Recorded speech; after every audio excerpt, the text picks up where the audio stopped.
Tiago Minhoca Herculano já está aqui trazendo estatísticas do sistema defensivo do time. Eu quero saber quem é que vai querer comentar primeiro isso daqui. Olha só, nos últimos 49 jogos pela Série B, da 11ª rodada de 2021 até a 21ª de 2022, o Náutico tomou gol em 44 jogos, sendo que em 21 tomou mais de um gol. Essa é o Data Minhoca aí, colocando para a gente essas informações. Quem que quer analisar isso aí primeiro? Cláudio, Rodolfo? Tem algo muito nítido aí, que é o recorte começa na saída do Wagner Leonardo. Ele sai justamente entre a 10ª e a 11ª rodada, eu acho. Que é quando desmonta a zaga do Náutico, que vinha sendo muito eficaz, né, desde o título estadual de 2021 até aquele começo de Série B, que foi bem próspero. E ela termina, né, na contagem do jogo de hoje, que é o primeiro jogo depois da venda do Carlão, né, zagueiro da base do Náutico, que foi, assim, tratado na época como uma solução. O Náutico conduziu muito mal o processo dele e vendeu agora meio que como um bode expiatório, né? Ele não estava nem relacionado para o jogo em função disso. E trazendo o zagueiro da Série D, né, o Arthur, indicado pelo Elano, que no fim, quando a gente olha todo o histórico defensivo do Náutico de lá para cá, nunca se buscou uma solução. Essa solução, ela, no primeiro momento, era meramente uma reposição para o próprio Wagner Leonardo, um zagueiro que soubesse sair para o jogo, um zagueiro canhoto para manter a estrutura de saída que o time fazia na primeira fase de construção. E depois ela passou a demandar realmente uma reformulação geral do sistema defensivo, porque o Náutico errou muito a mão na contratação de zagueiros, perdeu o Camutanga, que também era uma referência, e o Náutico jamais olhou para esse mercado, dando uma atenção que deu com todo o afinco do mundo agora para o meio de campo, trazendo Vitor Ferraz, Jobson e Souza.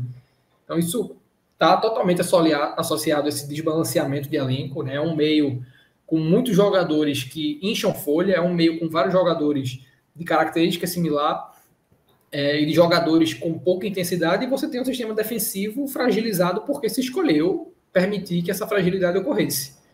Então, o dado de Minhoca, ele é didático para mostrar que é um problema que tem se escolhido ignorar há algum tempo, e, assim, é uma diretoria que prefere morrer abraçada com convicção, que não tem mais base de defesa. No ano passado, se chegou a dizer que o Náutico tinha 4 zagueiros de alto nível no momento que o time perdeu 5 jogos, aí venceu 1, empatou 2 e tornou a perder 5. Foi ali entre a 15ª e a 26ª rodada de Série B. Não tem, assim, hoje como você estancar essa sangria sem uma estabilidade defensiva que ou vai vir de algum arranjo inimaginável do Elano, da sua comissão e com méritos do elenco, ou de um ataque de mercado que a gente sabe que não vai acontecer primeiro. É um momento difícil, está todo mundo tentando contratar, então está bem aquecido. Hoje o Náutico precisa, além de encontrar um nome viável, trabalhar a aceitação desse nome para vir no momento que o Náutico vive, brigando contra a queda, enquanto outros que vão concorrer ao mercado vivem um momento bem melhor. Então, eu não vejo isso acontecer, e essa é uma dificuldade que o Náutico vive, sabe, Ju? Porque é meio que obriga o time a sair na frente, porque não tem essa capacidade de virar partidas, obriga o time a fazer pelo menos 2 gols, porque você já sabe que vai tomar pelo menos 1. E as vitórias do Náutico na Série B, elas foram assim. A única vitória que teve o clean sheet, né, o goleiro não ser vazado, foi a primeira no campeonato, que foi um 2-0 sobre o Operário, e depois 2-1 no CRB, 2-1 no Brusque, 3-1 no Novo Horizontino. Então o Náutico tem, para poder vencer um jogo, no mínimo essa obrigação de fazer 2 gols. E aí o ataque também não tem funcionado, o time não consegue criar muitas situações de gol. É muito difícil você ver uma reversão desse momento, quando você olha que nem o ataque cria o suficiente para converter em gol e a defesa não consegue estancar. E quando toma o primeiro gol, costuma colapsar e abrir a porta para levar mais, como aconteceu hoje. Beleza, Rodolfo. Cláudio, você quer comentar também ou já podemos emendar para as análises individuais? Eu queria ouvir você também sobre esse recorte. É desesperador, só tem isso a falar. Mas é como o Rodolfo falou, não é surpresa. Isso é um trabalho já que vem sendo mal feito desde 2020. Então, é apenas uma consequência aí do que a gente falou em outras lives, né, do diogenismo. É a maneira de trabalhar do presidente do Náutico, que era vice-presidente de futebol, virou presidente esse ano, foi eleito presidente no final do ano passado para agora, e que comanda o futebol, que está levando o Náutico a isso, né?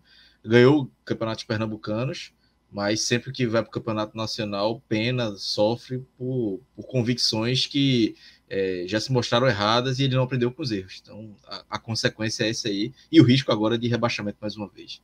Meninos, quem prefere começar as análises individuais? Você começar o Rodolfo, porque destaque positivo, por exemplo, só se o Rodolfo me dá uma luz aí, porque eu não tenho nenhum. O padrão de análise do Náutico nessa Série B, né? De um time que, quando muitas vezes a gente forçou aqui, vamos considerar esse momento, vamos fazer um recorte daquele momento específico da partida para trazer um jogador. E hoje não teve mesmo. Eu acho que, por exemplo, o João Paulo fazia uma partida segura hoje, voltando numa condição de titularidade que não foi muito comum ter aqui na temporada, mas assim talvez até por falta de exigência, né? O Bahia acabou que não produziu tanto, e a dupla de zaga acaba colapsando junto com o resto do time, porque o primeiro gol tem a participação negativa do Bruno Bispo, o segundo gol tem a participação negativa do João Paulo. O Lucas Perry hoje, que costuma ser um diferencial positivo, falhou bastante, né? Teve uma falha no primeiro tempo, teve ali no segundo aquela bola que ele sai, tira a primeira e solta na segunda, na terceira ele consegue chegar, mas o Atlético do Bahia já tinha tomado a dianteira, quase que, acho que foi o Jacaré no lance. Foi o Jacaré. O Jacaré, né? Ele ainda inclusive, naquela bola ali, eu achei que não ia ter gol do Bahia hoje. Porque foi um lance fácil, né? Depois que aconteceu o erro do Lucas e ele tomou uma decisão, não vou dizer que foi ruim, né? Ele bateu por meio para ver se alguém colocava para dentro, mas tinha até margem para ele conduzir um pouco mais na jogada. E quando você olha nesse recorte, né, de que os principais nomes do time, aí a gente poderia citar Jean Carlos, que faz uma temporada ruim, Chiesa, que assim, tá com prazo de validade expirado no futebol, o próprio Souza, que foi bem no jogo passado, mas hoje não teve a mesma participação, não teve hoje quem você citar como um destaque positivo do Náutico, né? O que houve, assim, para tentar ver se viu a luz no fim do túnel, foi que a organização do time como um todo, ela melhorou na ótica do primeiro tempo, talvez até concedendo uma minutagem ali do segundo tempo ainda. E na outra esfera, né, nos destaques negativos, é o que mais tem. A gente fica difícil você citar, limitar a 3, porque houve muita gente que contribuiu para essa derrota diretamente. E houve quem não tivesse uma participação direta nos gols do Bahia que fez partida ruim. Acho que Thiago N vai para a sua terceira partida de volta ao Náutico, que é a terceira partida bem abaixo da crítica. O Ralf, que entra no segundo tempo e faz o que fez no segundo gol do Bahia, ele tinha... Eu acho que pela pressão que ele sofria no lance, cabia fazer o recuo, mas você volta a bola direto para o goleiro, até porque é um goleiro acostumado a jogar com os pés, tinha uma distância grande até o jogador do Bahia chegar nele, mas ele deu quase... acho que uma distância de 1 metro do companheiro, um passe assim, acho que em qualquer situação não cabia o passe ali para o João Paulo, mas se fosse ter uma bola rolada para ele espanar, e ele deu um passe como se o João Paulo estivesse do outro lado do campo. A bola bate no João Paulo e sobra. O João Paulo ainda perde um tempo meio que esbravejando ali e fica limpo, a jogada completamente limpa para que o gol fosse marcado. Então, para tentar fechar um pódio, eu vou conciliar 2 critérios aqui. Um é o peso nessa partida e o 2 é o balanço entre exibição e expectativa, né? De nomes que você espera alguma coisa, porque são jogadores com potencial maior e que não conseguiram integrar. Então, hoje eu vou citar 4 para ficar bem dividido, 2 dentro de cada critério. Para mim, os piores, dentro da expectativa que eu tinha em campo, foram o Lucas Perry. Eu citaria, por expectativa, o Jean Carlos, porque eu não tenho nenhuma expectativa em Chiesa já há algum tempo. Mas aí, para trazer uma certa justiça de um jogador que para mim foi nulo e que na média da torcida existe uma expectativa, eu vou colocar o Chiesa. Lucas Perry e Chiesa, em função dessa expectativa média do torcedor. E para citar, para mim, os jogadores que mais comprometeram pela exibição em si, do ataque eu trago o Giovânio, que, assim, base do Santos, um atleta com potencial técnico alto, mas que vem em franco descenso na carreira, e que até aqui no Náutico fez pouquíssimos bons jogos, talvez até pouquíssimos bons tempos. Um gol marcado só. Acho que a única partida de fato consistente foi a vitória sobre o Novo Horizontino, um cara que está bem abaixo, e hoje, assim, foi o pior jogador do primeiro tempo para mim, que foi o melhor tempo do Náutico na partida. E talvez figure até o topo dessa lista composta por 4 atletas. E o outro é o Ralf.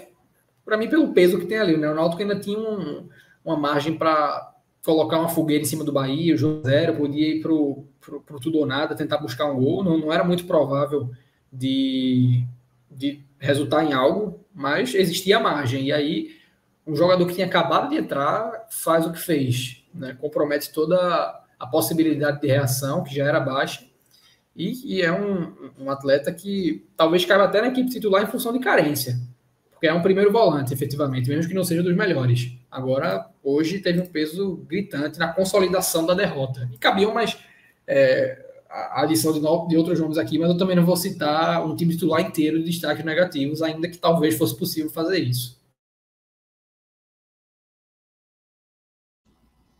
Vai lá, Clauber. Sua vez.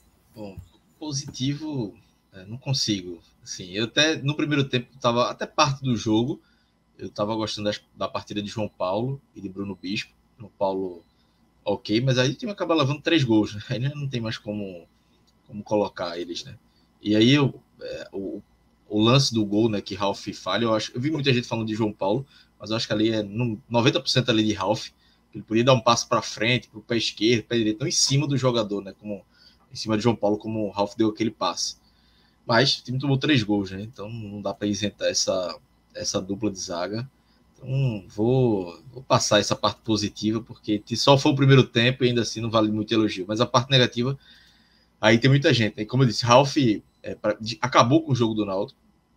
Pode ser que no total ele não tenha sido o pior, mas ele foi o que acabou com o jogo do Náutico. A última esperança que tinha, 1-0, um Bahia ainda, como a gente falou no início, instável, o Náutico podia achar um gol ali. O CRB achou um gol, por exemplo, com o Bahia no segundo tempo. Acho que 2, 3 rodadas. Então o Náutico podia acontecer isso com o Náutico. Mas aí quando o Ralf tem aquele erro, acabou com o jogo do Náutico. Giovânio também, muito mal na partida. Não gostei da partida também muito de Chiesa hoje. Acho que ele entraria aí nesse pódio de negativos. E tem Jean Carlos também mal, mas aí um ponto que até foi Beatriz e Renato coloca aqui, que foi Jean como ponta, né? Que já não tinha rendido com Felipe Conceição como ponta, hoje ele jogou um pouco mais aberto. Quando tinha a bola até ia para o meio, mas sem a bola ia para o lado direito e não funciona, não é a dele.